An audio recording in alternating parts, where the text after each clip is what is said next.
What is up, Hodges Outdoors? We're back at it again with another video, but this video is going to be just a little bit different. So I have always wanted to give back to first responders and military, and I finally possibly have that option. So I have been contacted by a man named Matt Simmons. He has put down a foundation basically for outdoors and to help individuals with mental health issues that have been working as a first responder or military, police, fire, you name it. So we're setting up this foundation basically to take these guys out hunting and basically try to do better their lives in some way or another. So we got to sit down with Matt Simmons and just interview him and see what he's doing with this foundation and how he's getting it off the ground. So if you like this content, let us know. I'll put the link down below also for his foundation if you want to make a donation or whatever to help the business grow.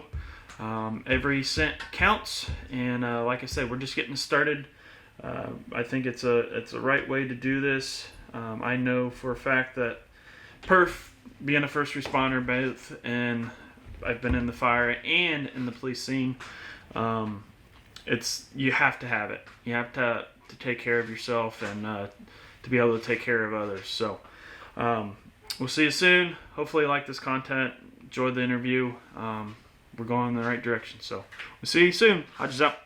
So I am Bryce Hodges. Matt Simmons. Okay. So what is CampHonors? So CampHonors is a nonprofit that I started in 2024. Literally just got it off the ground as a way to really, as a veteran first responder, to give back to that community.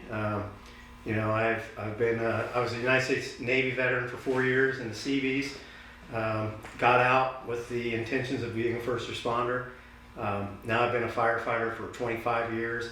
And man, it's just came across a lot of great people who are really it's amazing what first responders actually do. I mean, you're one. To be able to do a job that's not easy, that most people would never want to do. So Camp Honor was started as an opportunity for me as I look at the twilight of my career. It's like, you know, I want to still be able to give.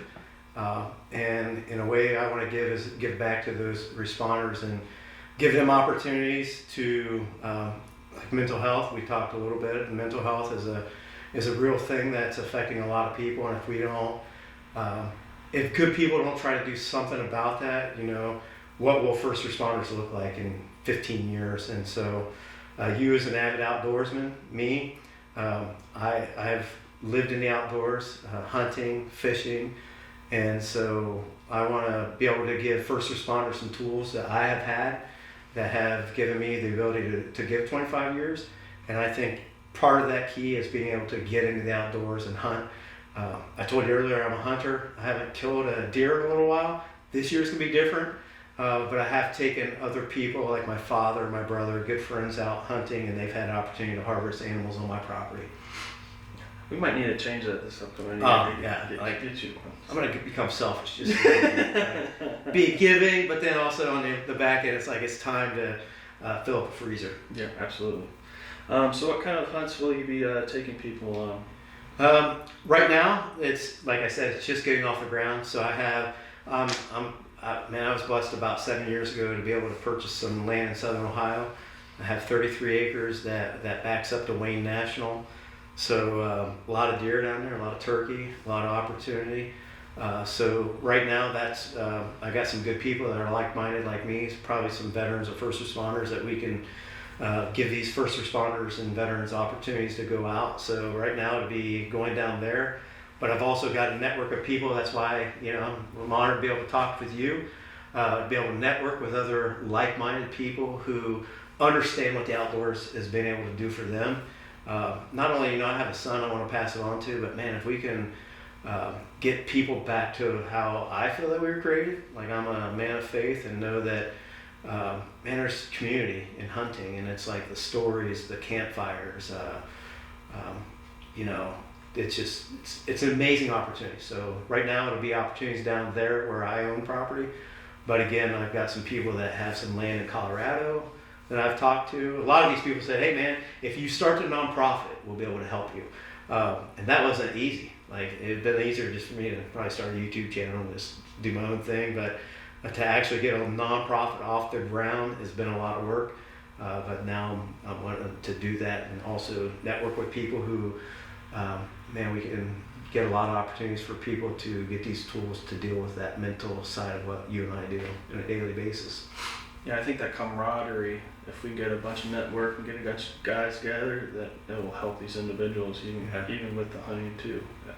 So, will this cost the individual the hunt any money to go with you hunting? Nothing.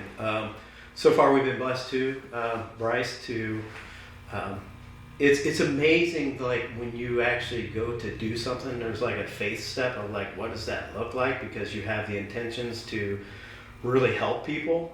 I mean, I've put a lot of my own money into it, but it's amazing that when you get out to network, probably people you come across that love what first responders do, appreciation for us in the community itself.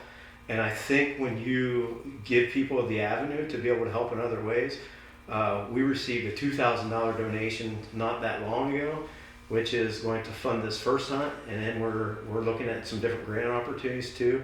But this first grant opportunity came out of nowhere, man. It was an actual veteran in Miami County that died. It was a Purple Heart recipient, where when he died, there was some money that was left that his family decided to donate to Camp Honor.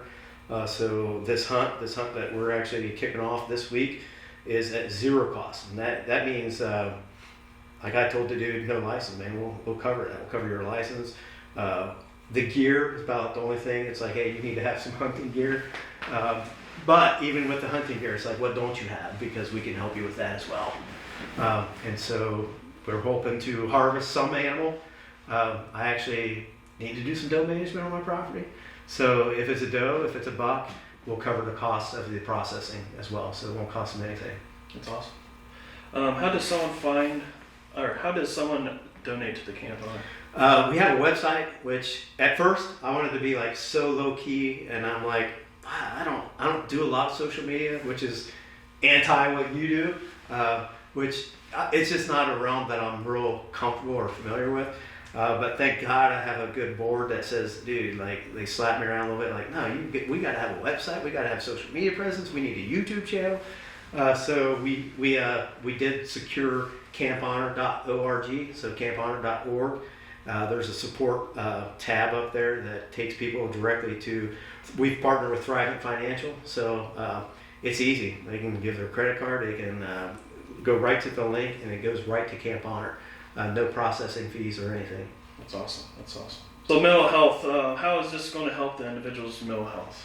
Yeah, so I had a good friend of mine that was really struggling with mental health, and it kind of took me by surprise because as men we tend to compartmentalize a lot of that, and it's like, hey, you good? Yep, I'm good. You good? Yep, we're good. And so for him to come out and say, hey, dude, I'm really struggling. It's happened twice to me in the last few years with people I thought were solid, were okay. And then I found out about another avenue that people were getting help, and it was just, I'm not questioning what they do, but I was actually on a deer stand and just, man, it's a lot of reflection and mediation when I'm out there. I meditate on a deer stand. I just like, man, everything about hunting I love. I love getting out there in the dark when you're walking around. You're like, oh God, and you kind of like your heart's beating. You're excited for the morning hunt, what's going to happen in the first hour, and the sunrise, the sunset, everything. But man, last year I was on the hunting stand, and it's like just kind of internally questioning. It's like, there's a lot of people out there trying to make a lot of money to help first responders. Hopefully all of them are really good, but in the mix of things, there's always people who are just trying to take advantage of people.